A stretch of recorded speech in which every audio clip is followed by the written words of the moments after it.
Zishmani 25 ndo yangu patani, wanimeni haribadi matezwa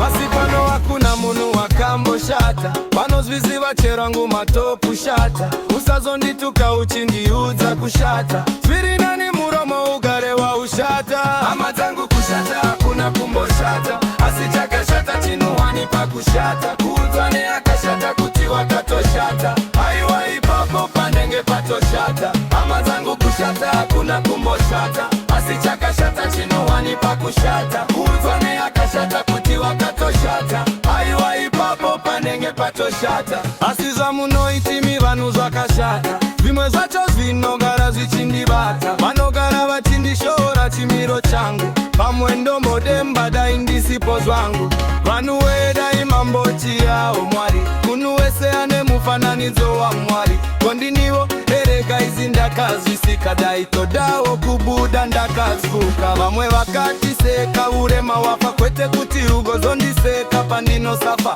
mamwe mashoko taura uchimbosefa kanokazoona muaubino samulafa hama dzangu kushata kuna kumboshata asi chakashata chinuwani pakushata kuudza neakashata kuti wakatoshata aiwa ipapo panenge patoshata hama dzangu kushata kuna kumboshata asi chakashata chinuwani pakushata kuudza neakashata kuti wakatoshata aiwa ipapo panenge patoshata ziva munhu wese ari wonderfully made kana vakakuseka usamboita sefi kune vamwe vanoseka vakaremara ivavo ngavamiswe varatidzwe gwara ndokusaka ndati chakashata chakashata zvekuseka vamwe nechimiro zvakatoshata unonzwa vachiti kabebi yako kakashata vasikana vachiti mukomana uyo akashata saka kana munhu wese ava kudaro zokushata vava kuda shuga vachiti munyu unoshata ziva kuti wakakosha chero wakashata havana tsitsi moyo yavo yakashata